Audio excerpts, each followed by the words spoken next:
안녕하세요, 여러분. 잘 지냈어요?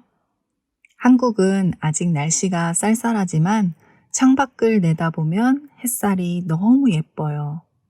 계절이 바뀌고 있다는 것이 실감나는 요즘입니다. 저는 정말 오랜만에 핸드폰을 바꾸었어요. 지금까지 아이폰 SE를 쓰고 있었거든요.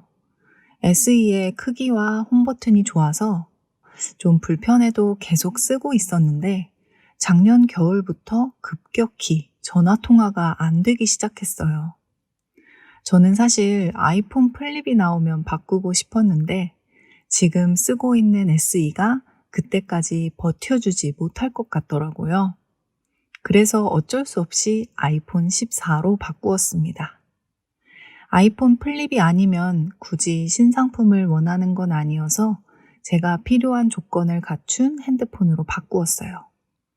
그래서 오늘 팟캐스트는 새로운 핸드폰으로 녹음해 봤는데 어떤가요? 음질이 좀 더 나아졌나요?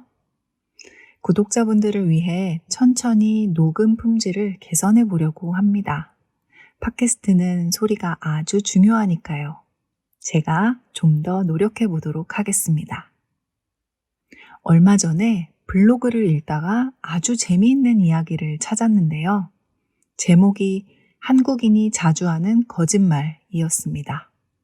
제목도 재미있었지만 글을 읽으면서 더 재미있었는데요. 왜냐하면 한국인들은 의식하지 않고 하는 말인데 외국인 친구들이 처음 들으면 오해할 수 있겠다는 생각이 들었거든요. 그래서 오늘은 한국인의 거짓말에 대해 한번 소개해 보려고 합니다. 누군가를 속이기 위해 하는 나쁜 거짓말은 아니고요. 사회적으로 서로 통하는 형식적인 말이니 너무 걱정하지 마세요. 3월은 한국인들에게 무언가를 시작하고 싶은 사람의 마음을 설레게 하는 그런 달이에요. 그래서 그런지 사람들이 쇼핑을 많이 하는데요. 특히 여자들은 이번 봄에 입고 싶은 옷이나 액세서리, 기분 전환을 위한 화장품 등을 많이 사는 편이에요. 혹시 성수, 강남, 홍대, 이태원 등 한국 여행 계획이 있으신가요? 그럼 빈손으로 돌아가기 힘듭니다. 쇼핑을 부르는 장소거든요. 어쨌든 쇼핑을 하다 보면 이것저것 입어보고 만져보고 하잖아요. 그리고 살까 말까 고민하게 됩니다. 그런데 사고 싶은 마음에 굉장히 열심히 입어보고 만져봤는데 막상 결정하려는 순간 마음이 바뀔 때 있잖아요. 결국 구매하지 않고 매장을 나오는데 그럴 때 한국 사람들이 하는 말이 있습니다. 한 바퀴 더 둘러보고 올게요. 좀 더 둘러보고 올게요. 더 보고 올게요. 이렇게 말해요. 무슨 말인지 느낌이 오시나요? 다른 가게의 옷들을 구경하고 다시 오겠다는 말이에요. 아직 이 상품에 대해 결정을 못했으니 좀 더 고민해보고 오겠다는 의미가 담겨 있습니다. 그럼 이 말을 들은 가게 주인은 그 손님을 기다릴까요? 아니에요. 지금은 구매하지 않겠다는 말로 이해합니다. 그래서 굳이 기다리지 않고 속상해하거나 실망하지도 않아요.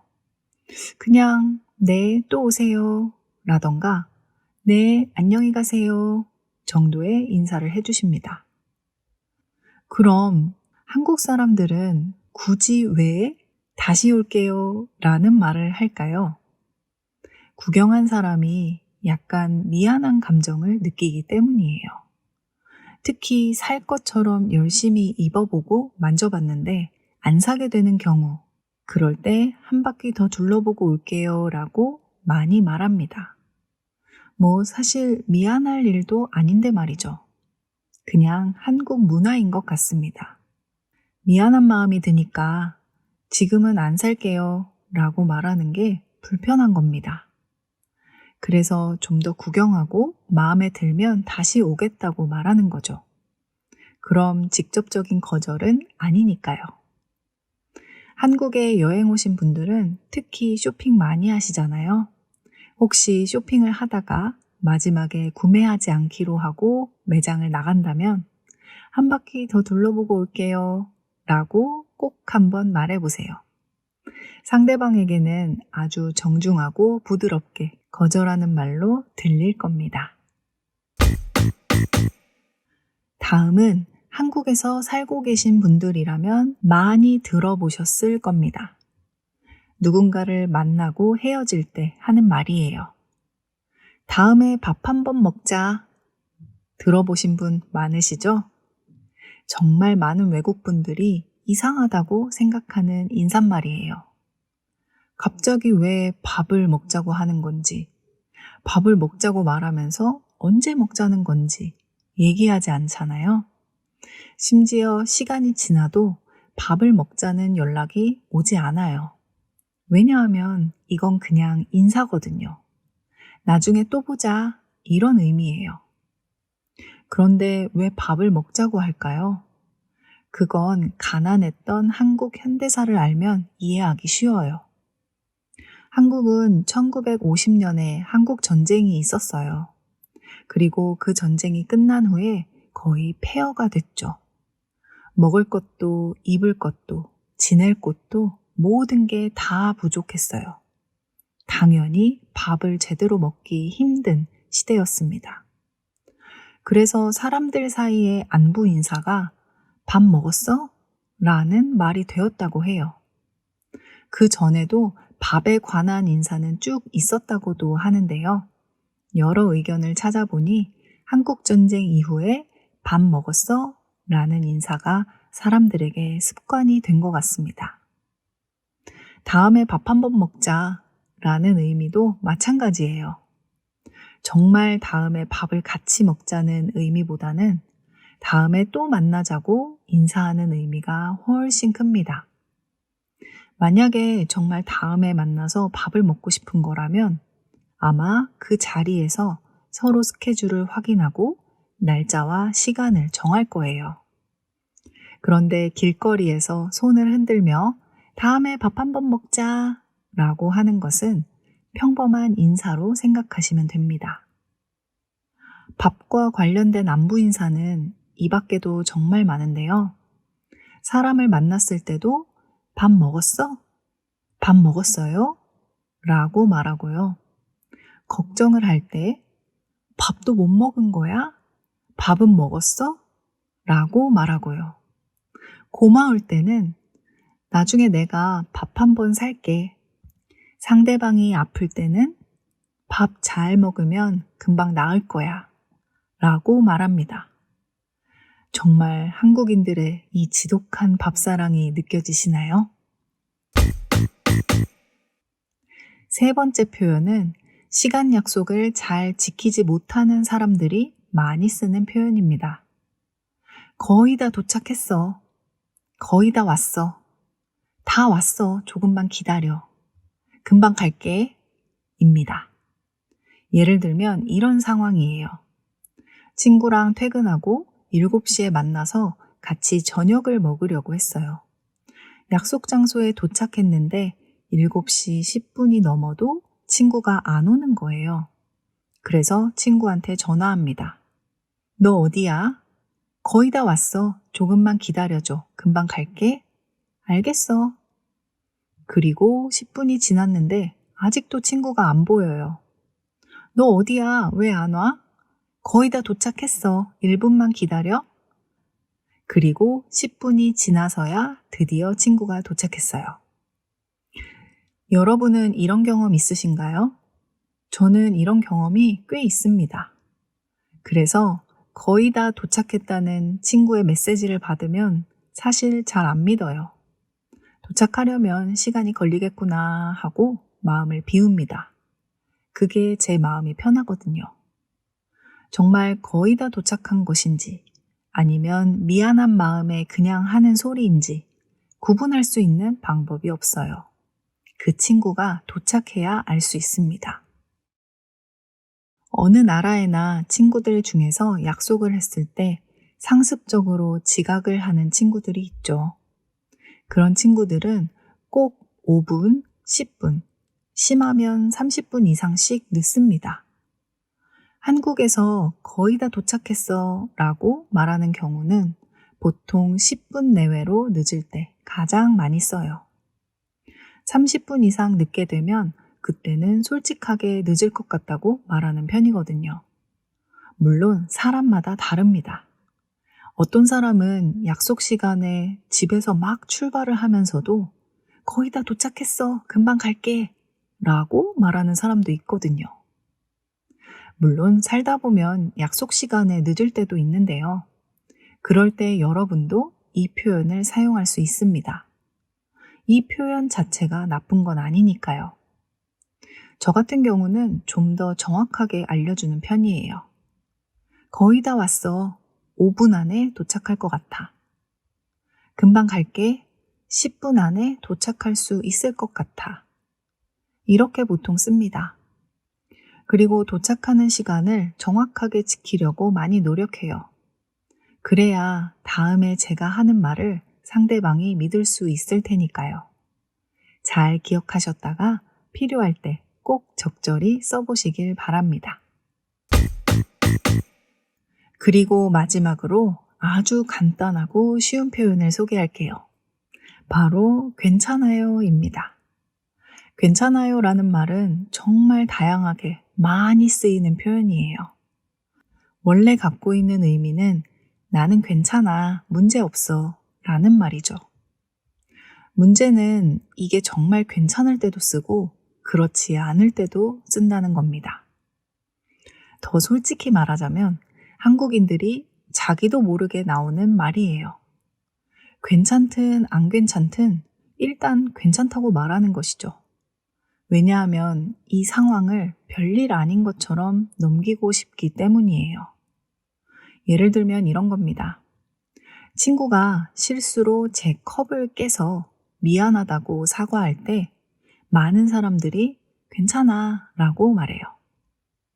사실은 매우 속상하지만 그걸 표현하면 친구가 더 미안해 할까봐 그냥 괜찮다고 하는 겁니다. 또 남자친구랑 헤어져서 마음이 많이 아프지만 친구가 너 괜찮아? 라고 물어보면 뭐 괜찮아, 나아지겠지 라고 말하기도 해요. 내 감정을 들키고 싶지 않기도 하고 주변 사람들이 나를 걱정하지 않길 바라는 마음도 있거든요. 이런 경우도 있죠. 편의점에서 아르바이트를 하고 있는데 사장님이 오시더니 너무 덥다고 에어컨을 세게 켜시면서 괜찮지? 라고 물어봅니다. 사실 에어컨 바람이 너무 싫지만 그럼에도 불구하고 대부분의 알바생들은 네, 괜찮아요 라고 말해요. 너무 춥거나 심한 감기에 걸렸다면 당연히 안 괜찮다고 말하죠. 그치만 내가 조금 참을 수 있다면 많은 사람들이 그냥 괜찮아요 라고 말하며 넘어갑니다. 좀 불편해도 서로 갈등을 일으키지 않는 게 낫다고 생각하기 때문이에요. 이러한 이유로 많은 한국인들이 괜찮지 않을 때도 습관처럼 괜찮다고 말할 때가 많아요. 저도 사실은 이런 경우가 상당히 많은 편인데요.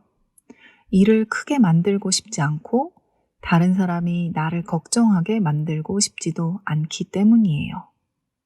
그리고 때로는 이런 생각을 깊게 하기도 전에 이미 괜찮아요 라는 말이 먼저 나오기도 합니다. 어쩌면 한국인의 괜찮아요는 나보다 상대방을 더 많이 배려하는 마음에서 시작된 것 같아요. 그런 점에서 아주 친절한 표현이라고 할 수도 있죠. 하지만 요즘 한국에서는 안 괜찮으면 안 괜찮다고 말해야 한다는 주장이 강해지고 있어요. 남을 배려하느라 정작 자기 자신을 돌보지 못하는 경우가 있기 때문이에요.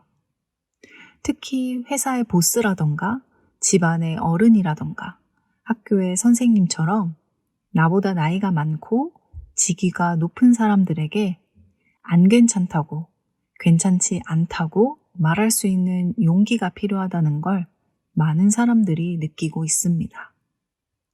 그래서 이제는 사람들이 조금씩 솔직하게 말하려고 노력하는 중이에요. 그러니 한국인이 괜찮다라고 말하면 분위기와 맥락으로 정말 괜찮은 건지 아닌지 잘 파악하셔야 합니다. 특히 여자친구가 한국인이라면 더더욱 말이죠. 한국 여자들은 괜찮다고 말하지만 안 괜찮은 경우가 상당히 많습니다. 이렇게 한국인의 거짓말 4가지를 간단히 소개했는데요. 위에서 소개한 말은 남녀 모두가 많이 쓰는 말이지만 사실은 여자들이 이런 형식적인 말을 더 많이 쓰는 편이긴 합니다. 여자친구들이 오랜만에 만났을 때 하는 아주 대표적인 거짓말 한 가지가 있거든요. 자세한 내용이 궁금하시다면 멤버십 영상을 확인해 주세요. 오늘은 이렇게 한국인이 가장 많이 하는 형식적인 말에 대해서 소개해 봤습니다. 어떠신가요? 한국어가 너무 어렵게 느껴지시나요? 너무 걱정하지 않으셔도 돼요.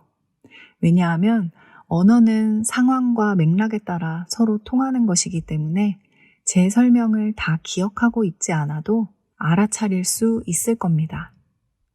가장 확실한 언어는 눈빛과 목소리 톤, 그리고 표정이니까요. 여러분의 나라에도 이런 형식적인 말이 있다면 댓글로 소개해 주세요. 지금 케이진의 한국어 팟캐스트 멤버십에 가입하시면 멤버십 전용 영상을 보실 수 있고 이 영상의 한국어 스크립트 PDF 파일을 무료로 다운받으실 수 있습니다. 아래 링크를 통해 가입하실 수 있어요. 여러분의 적극적인 참여와 관심, 응원에 항상 감사드립니다. 오늘의 수다는 여기까지. 다음에 또 만나요. 안녕.